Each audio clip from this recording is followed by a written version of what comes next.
Assalamualaikum warahmatullahi wabarakatuh. Selamat datang kembali di channel kami. Semoga kalian semua dalam keadaan sehat dan penuh keberkahan. Sebelum kita mulai, jangan lupa untuk like video ini, tulis komentar di bawah, dan subscribe channel ini agar kalian tidak ketinggalan video-video menarik lainnya. Oh ya, tulis juga sholawat di kolom komentar, yuk. Semoga setiap sholawat yang kita kirimkan menjadi berkah dan keberkahan untuk kita semua. Pernahkah Anda bertanya-tanya tentang Candi Borobudur yang megah ini? Apa kaitannya dengan Islam? Benarkah ada jejak Nabi Sulaiman di sana, atau itu hanya mitos? Dalam video ini, kita akan mengupas fakta dan mitos seputar Candi Borobudur dalam perspektif sejarah dan Islam. Siapkan pikiran Anda, karena ini akan menjadi perjalanan penuh wawasan. 1. Sejarah singkat Candi Borobudur, menyingkap jejak masa lalu. Candi Borobudur adalah salah satu mahakarya dunia yang dibangun pada abad ke-8 hingga 9 Masehi di masa kejayaan dinasti Shailendra, yang memerintah di Jawa Tengah. Lokasinya strategis, terletak di antara Gunung Merapi dan Gunung Merbabu di satu sisi serta pegunungan Menoreh di sisi lain. Dibangun dengan susunan batu vulkanik sebanyak lebih dari 2 juta balok, candi ini berbentuk stupa besar yang terdiri dari 3 tingkat utama, Kamadhatu, Rupadhatu, dan Arupadhatu, yang melambangkan perjalanan spiritual manusia. Meskipun Borobudur adalah candi Buddha terbesar di dunia, keberadaannya sempat terlupakan selama berabad-abad setelah agama Islam mulai menyebar di Nusantara. Faktor seperti letusan Gunung Merapi dan pergeseran pusat kekuasaan dari Jawa Tengah ke Jawa Timur diyakini menjadi penyebabnya. Borobudur pun terkubur oleh abu vulkanik dan hutan lebat hingga ditemukan kembali pada abad ke-19 oleh Sir Thomas Stamford Raffles, Gubernur Jenderal Inggris di Jawa.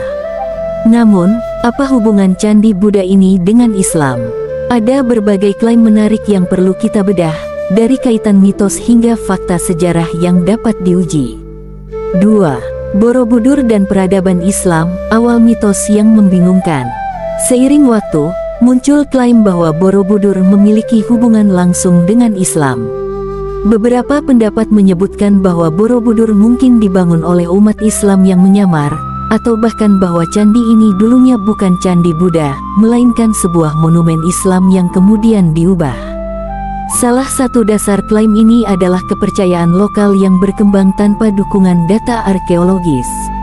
Namun, bukti sejarah menunjukkan sebaliknya.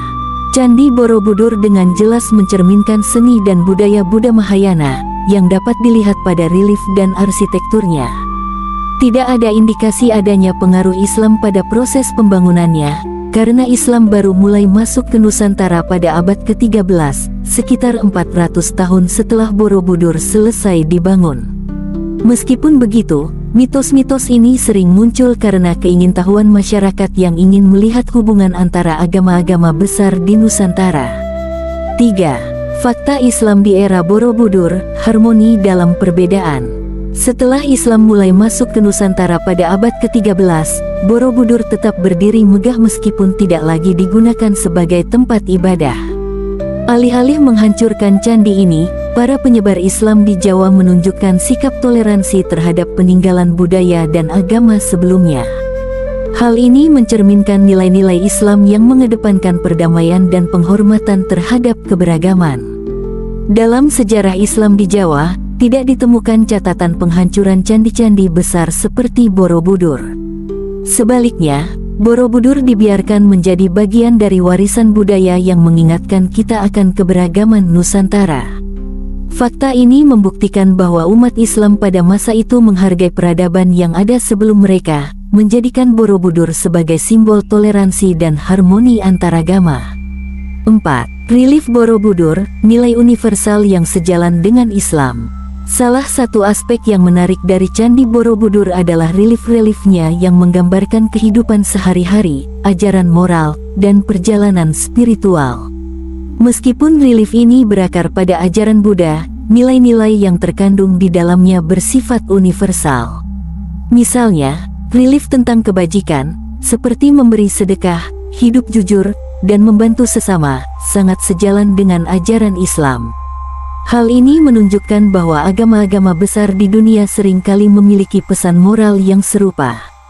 Sebagai umat Islam, kita dapat menghargai nilai-nilai kebaikan yang terkandung dalam relief Borobudur tanpa harus mengubah identitas keislaman kita. Relief-relief ini adalah pengingat bahwa kebajikan bersifat lintas agama dan budaya. 5. Mitos Nabi Sulaiman dan Borobudur, fakta atau fantasi. Salah satu mitos yang cukup populer adalah klaim bahwa Candi Borobudur merupakan peninggalan Nabi Sulaiman. Kisah ini sering dikaitkan dengan legenda lokal yang menyebutkan bahwa candi ini dibangun dengan bantuan jin, sebagaimana Nabi Sulaiman dikenal memiliki kemampuan memerintah bangsa jin. Namun, klaim ini tidak memiliki dasar ilmiah. Dalam Islam, kisah Nabi Sulaiman memang menunjukkan kekuatan luar biasa yang diberikan oleh Allah, termasuk kemampuan mengendalikan jin. Namun, tidak ada bukti sejarah atau arkeologis yang menghubungkan Nabi Sulaiman dengan Candi Borobudur. Klaim ini lebih merupakan hasil dari interpretasi bebas dan keinginan untuk menghubungkan situs ini dengan narasi Islam. 6. Energi gaib dan jin di Borobudur, antara mitos dan kepercayaan lokal. Beberapa orang percaya bahwa Candi Borobudur memiliki energi gaib yang terkait dengan dunia jin.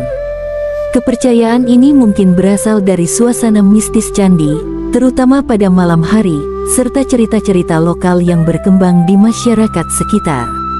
Namun, dari perspektif Islam, kepercayaan semacam ini perlu diimbangi dengan sikap kritis. Islam mengajarkan bahwa jin memang ada, tetapi tidak semua tempat yang dianggap mistis memiliki kaitan dengan mereka. Sebaliknya, kita diajarkan untuk fokus pada pemahaman yang rasional dan tidak terjebak dalam tahayul. 7. Borobudur sebagai bukti kejayaan Nusantara. Candi Borobudur adalah bukti nyata betapa majunya peradaban Nusantara pada masa lalu. Keberadaan candi ini menunjukkan tingkat keahlian dalam arsitektur, seni, dan spiritualitas yang luar biasa. Sebagai umat Islam di Indonesia, kita patut bangga dengan peninggalan ini karena menunjukkan bahwa nenek moyang kita memiliki peradaban yang tinggi. Islam datang ke Nusantara membawa ajaran baru tanpa menghapus warisan budaya sebelumnya. Hal ini menjadi pelajaran penting bahwa keberagaman adalah kekuatan, bukan kelemahan. Candi Borobudur adalah salah satu bukti keindahan sejarah Nusantara yang mengajarkan kita pentingnya toleransi, penghormatan terhadap budaya, dan persatuan. Sebagai umat Islam, kita dapat menghargai warisan ini tanpa harus kehilangan jati diri. Lantas, bagaimana menurut Anda? Fakta atau mitos? Semoga kita bisa mengambil hikmah dari kisah ini. Jangan lupa untuk like, share, dan subscribe. Sampai jumpa di video berikutnya, dan semoga kita semua selalu dalam lindungan Allah Subhanahu wa Ta'ala. Wassalamualaikum warahmatullahi wabarakatuh.